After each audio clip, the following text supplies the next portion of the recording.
Hi, I'm here at the incredible NSU Art Museum with Director and Chief Curator Bonnie Clearwater. Bonnie, thank you so much for having us today. Well, thank you for being here.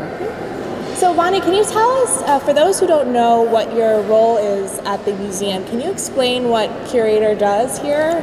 Well, I'm the Director and the Chief Curator, which means I'm responsible both for running the place, the administration, but also the part about why we run this museum, which is the exhibitions and programs. So a curator, I'm an art historian, and I have a long history of organizing exhibitions of up-and-coming artists as well as well-known artists and historical surveys. And I bring that vision to NSU Art Museum. Wow, it's incredible. And talking about your history, I know prior to being at NSU, you were the Director and Chief Curator for the Museum of Contemporary Art in Miami. Yeah. How was your experience there? Well, you know, when I came to Miami in 1990 with my husband, we started an art book publishing company. Oh, wow. And everyone thought we were crazy. We had left New York, we left LA, and we decided to open up an art book publishing company in Miami Beach. We were actually brought in to help make an art scene in 1990, and I think we did a pretty good job. We became catalysts because we knew people all through the art world, and there was a really thriving scene here already. It just needed the attention.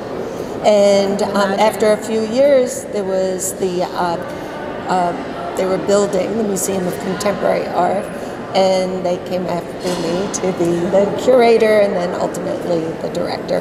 It opened in '96, and it was a great time to be in Miami as the art world began to really flourish and become international, especially with the arrival of the major art fair, Art Basel, of course. Miami Beach. Yes, of course. We all know Art Basel, that's for sure. Mm-hmm. So I actually grew up in Fort Lauderdale. Yeah. The NSU Museum has been a staple, I've known it, but I've noticed changes, the rebranding, so to say. Right. Can you just touch up on the rebranding efforts and the outreach that you're doing internationally and locally? Yeah. Well, the rebranding came out of necessity. First of all, the museum merged with Nova Southeastern University in 2008. So we're celebrating 10 years of being part of NSU as well as 60 years of the founding of the museum.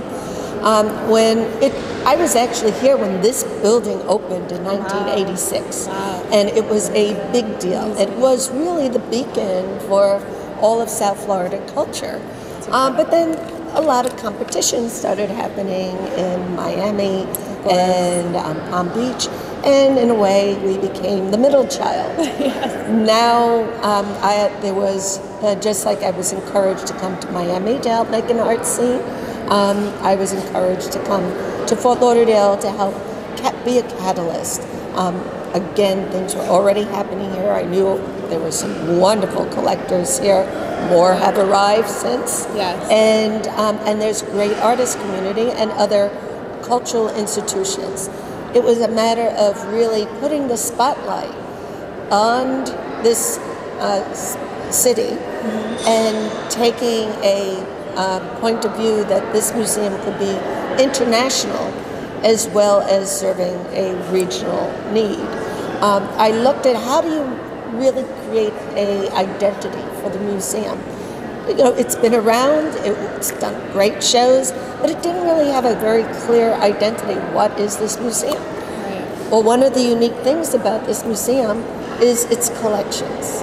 It has very strong, very unique collections. And so we determined that we could use those collections as a way of defining what kind of exhibitions we were doing. Right. So, for instance, we have the largest collection of Cobra. Cobra was a very important post-war European avant-garde art museum. For instance, the museum has the largest collection in the United States of the post-war European avant-garde art movement. I didn't realize that. Wow. Called Cobra. Yes. And this group was particularly addressing and reacting to the trauma of World War II. it was it looked at a complete break with the traditional and academic art and the art of a new world. It took from children's art, art of the tribal arts, and a freedom. They wanted a freedom in their art, and this was a very expressive movement, and we have the largest collection. So what we did was create an exhibition series called the Regeneration Series, and we specifically looked at artists or movements that reacted to World War II and the trauma that was caused by World War II and the Nazi period and the fascist period. So, for instance, the first artist in that series was German artist Anselm Kiefer, and his work specifically deals with the idea of regeneration. He was born at the last months of World War II in Germany, and he was part of the generation that felt the guilt of what had happened with the parents' generation, the grandparents' generation, but nobody talked about it. So his oppressive feeling of guilt, the fear that it could come back again. So his work specifically dealt with this idea that out of this destruction comes new creation. So that's launched that program. Last year's Frank Stella exhibition. Yes. Now, Frank Stella's work is completely abstract, colorful. Yes, very vibrant. And yet it also dealt with the post-war experience. He realized his father had been in the military during World War II for America, and he realized how hard-won freedom was, and he never took it for granted. And therefore, he too appreciated the fact that in his art, he had a semblance of being free, and that this was an important thing to express, because at the same time, in the communist bloc, artists were not free. Yes, they had to paint constraints in the surreal, in the social realist mode. Artists were jailed for painting abstract. So we have to understand the work in the context of the time. So that was another major exhibition, one of the greatest American artists of our time, and it was his most comprehensive exhibition ever in his 83 years. Yeah. Oh, wow. That's incredible. So you talked about some very powerful exhibits. What, and this may be a tough question, but what was the most impactful exhibit that you've experienced here? Well, for me, all exhibitions are really a continuity of my interests, my thought, my dialogue with my colleagues, discussions with artists. So it's really hard to separate one from another. One of the first exhibitions we did here, another area that we're very strong on is the Latin American modern masters, and particularly the Mexican artists with Diego Rivera, Frida Kahlo, and Leonora Carrington. So we wanted to highlight that not only was it a strong collection, but we had some of the very key pieces by these artists. So I also had access to one of the greatest collections in Mexico of Frida Kahlo and Diego Rivera. So I decided to do an exhibition combining our collection, which was more of a survey of that period, along with the Riveras and Frida Kahlos. And it right away established the museum's reputation for having this focus and having such a strong collection that people might not have known before. The other important part of our museum program is engaging community. There was an exhibition that when I was at my previous museum and talking to an artist that I know well, Edward Duval Carré, a Haitian artist in Miami, and he told me a few years ago he was working on an exhibition of the history of Haitian photography. It would be the first show ever to look at the history of Haitian photography. The first? The first. Wow. And he was doing it for this museum. And I was like, oh, Edward, why didn't you come to me first? I wanted to do that show. Well, as fate would have it, I got to do that show afterwards, and it was a very important exhibition to be able to document the history of Haiti through photography and what their it meant. roots are so strong. I mean, here. Yeah. So and the relationship of this museum with Edward Duval Carré is also strong because he was the first artist in residence for this museum, and his installation, which is on our ground floor, is one of our permanent works in the collection. Probably the most Instagram piece in the museum. When he was commissioned to do this project, it was an artist in residence, and he was working with the high school students at Dillard High School, which is an arts magnet. And he started off by questioning, well, what does Fort Lauderdale know about Haitian history? And he worked with the children and the community in putting together a mural or installation that would capture and tell part of this history. And it's, again, has become one of the most important parts of our collection. That's great. Really incorporating children into the arts at an early age is really important. And that's been another area that we've really focused on, is bringing in children. When I arrived here, the emphasis was on an art school, but what we realized was the arts were not being taught as robustly as they could in the public schools. And we started a program called Museum on the Move, where the museum raises the money to bring in over 4,000 middle school kids a year to have with free buses, free admission.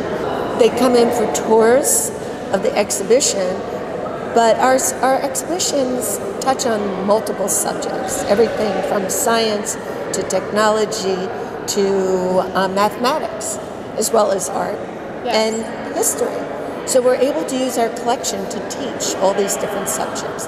And that's great. They also get to do a hands-on art project that reinforces what they learned. Oh, that's great. The other thing that we've done is artists that we've featured in our shows, we invite them to come and talk to students. Oh, wow, that's exciting. So a few years ago, we did an exhibition of a young artist from Malawi in Africa, Samson Kambalu, and he's extraordinary.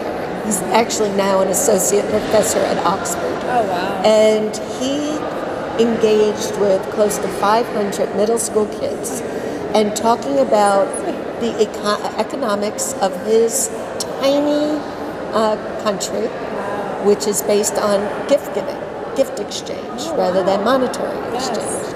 And he had these kids thinking about how would you create a gift that couldn't be returned. And they all had to come up with projects. They worked together on this. And one of the students think outside. And one kid came up to me and said, "My gift is a handshake, because once you give somebody a handshake, you can't take it back." And I thought that was really thinking outside the box, and this stimulated them. Also, these kids had never met anyone from Africa before. Wow. And so that in itself was a thrill for them to have that exchange. I can imagine. Well, that was amazing hearing about this. Where do you, Bonnie, see the arts and cultural scene in the next, say, 5 years? Because it's growing. It's growing, rapidly. Yeah. As I mentioned before, the museum had become sort of the middle child with the booming art scene in Miami and the collectors and museums in Palm Beach. So now, when I left Miami, I reassured everyone I wasn't leaving Miami. Good. But in fact, I was moving the South Florida art scene northward, so that it was a continuous art coast with us in the middle, bridging Miami and Palm Beach. And what started out as spin is now the reality. have gone from being the middle child to being the center of attention. That's a great way to put it. That's a great way. That. In fact, we are partnering with the high-speed train Brightline, which is transforming everything. I just went on it for the first time. Isn't it exciting? Miami with my team. It's beautiful, and you can walk from here. And you can walk. You know, that's one of the real advantages for Fort Lauderdale. Is it's such a walkable downtown with lots of destinations all clustered together, and we call it doing the district. It's the arts and entertainment district. The Performing Arts Center is in walking distance. The Museum of Art and Discovery is just down the block, and all the restaurants and the river and the Stranahan House and the historic Fort Lauderdale, it's all there. So we are now doing a promotion with Brightline called Meet Us Halfway. It's 30 minutes to Miami, 30 minutes to Palm Beach. And when you get here, you have everything that you want to access, even the river. You jump on the taxi and head all the way down to the beach, or even the convention center by the river. Meet us halfway. Meet us halfway. And so all of this has transformed Fort Lauderdale. Again, not only us from going from the middle child, but the entire Fort Lauderdale is now the center of attention.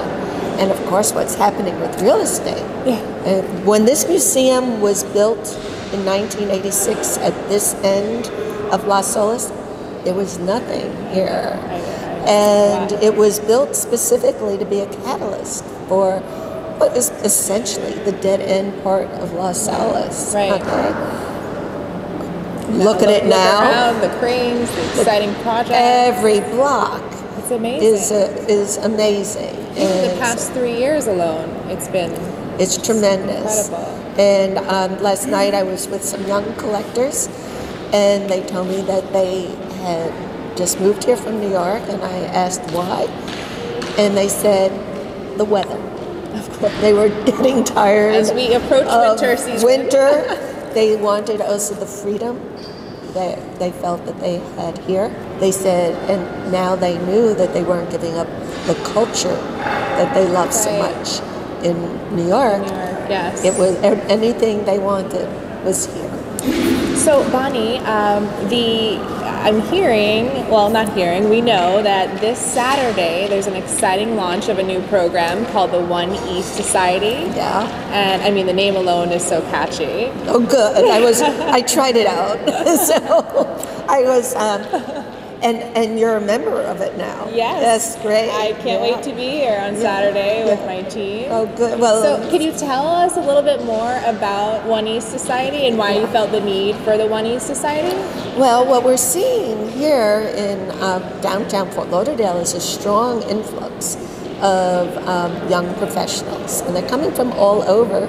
So in many cases, they don't really have roots here or family. So how do you connect? How do you make friends? How do you be stimulated? How do you network? I mean, there's different groups there, that one can belong to, but the great thing about an art museum is that you can connect with people from all different walks of life, all different kinds of careers, and we want to be the place where this young generation feels is their home. It's a place, it's their center. And we love it, and the fact that, again, playing off our location, that unlike other cultural groups in Miami or Palm Beach, we're uniquely positioned to make it possible to connect the young professionals here with those in Miami and those in Palm Beach. Meet us halfway. Meet us right here in Fort Lauderdale, although we'll do events in Miami and Palm Beach too. And it's just to get people this idea of get out of your zip code, explore. There's so much here. And with the Brightline, it's only 30 minutes to Miami, 30 minutes to Palm Beach. Exactly. Yes. So you did mention Art Basel, of course. Yes. We all know Art Basel. What is the museum doing during that time of the celebrations? Yes. Well, I have been a part of Art Basel since the beginning. 2001, the year it was supposed to happen, but didn't because of world events, 9/11. Yeah. But it was still an exciting. The VIPs still came, the artists still did their events, the museums still did their events, and it was the year the collectors all opened up their homes and embraced the international art world. My previous museum at MoCA, we really did make it the center of that celebration. And what I found when Art Basel announced that they were coming, everyone was like, yay, Art Basel's coming. And then people would take me aside and say, what's an Art Basel? So I realized that there was a lot of educating that needed to be done. Yeah, and so I realized that we could do that through our members. Plus, it was a big draw for attracting members. So I started putting together an Art Basel package for all different levels, including at our very highest level, private or intimate tour with me of Art Basel. That's where I lost my voice. It was in 2002 with the first Art Basel tour. Never got it back. So that is really popular. And we do things with what will be for the One East Society. There's all these other young fairs, and it's a great way to get an introduction to new art, and in most cases, much more affordable. Yes, they'll be surprised that, you can do it on Start your budget. collection. Yes, and so I brought that same concept up here. And it immediately caught on. One of the big advantages that one of our upper level memberships is that we provide a bus from the museum to go down to the convention center. Oh, really? And free passes to Art Basel. So you don't have to drive. That's fantastic. You don't have to park, which is the biggest issue people have. Traffic, who cares? You're with a bunch of people, you're partying back and forth. And then you bypass the ticket line. That's great. And have a free pass to go into Art Basel. That's really great. And so that's very popular. Yes. And then we have for the young groups, we also have a group called the Cobra Circle, which is a more established. We actually started right away when I arrived 5 years ago, and it's for the next generation of leaders. So these are people who have already shown that they're engaged with community, that they believe in the arts, they want to make it happen, and they want to learn for themselves. So we've got private collections.